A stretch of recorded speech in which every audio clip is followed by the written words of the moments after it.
So here we have some other very beautiful ways of thinking about prayer. This is so important. Okay, if there's anything you get out of tonight, this right here, what we're about to look at right now, is super duper important. All right, and I really want to press this into you tonight. So here I wrote, "This is no small matter." Elder Emilianos emphasizes prayer. Listen to this. This is so important. Prayer is the primary need, not just desire, a primary need of every soul. Because as Blessed Elder Ephraim of Arizona says, a person's salvation depends on prayer. For this is what unites him with God and brings him near God. And yet, in spite of its absolute necessity, it is the one thing we probably neglect the most. How much time we waste in vain entertainments, unnecessary cares, and fleeting pleasures when we could be enthralled by the sweet heavenly nectar of prayer. Perhaps by further understanding the salvific nature of prayer, we will be inspired to place our greatest efforts in focusing on it more often in our life. So there's these amazing descriptions from the saints that you see right in front of you right now, that just show how necessary, how essential prayer is for our life. So we're not going to read all these quotes. You can read them on your own.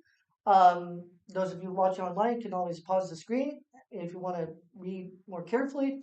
But here are some beautiful descriptions for the saints. So what is prayer? What else is prayer? Prayer is food. Prayer is food for the soul, right? So there's so many quotes here I would love to read. One of them I love hits the nail on the head right there. The first one, Saint Joseph of Optina. He says very directly, prayer is food for the soul. Do not starve the soul.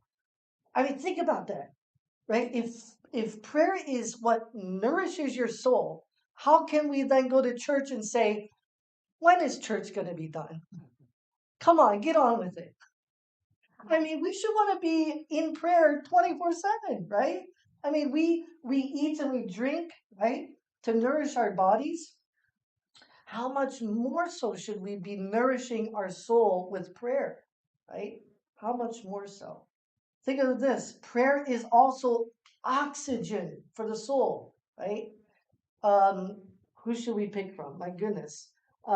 Saint Simeon, the new theologian, says just as the body without fail needs air to breathe, so the soul needs the constant remembrance of God. That is prayer, right? So if we know that our bodies need to eat and drink and breathe to survive, how much more so does our soul need spiritual food, drink, and oxygen to survive, right? It's super necessary, important. It's just, we shouldn't think of prayer as just a nice thing to do once in a while. We should literally look at prayer as the most important thing you could possibly do on the earth.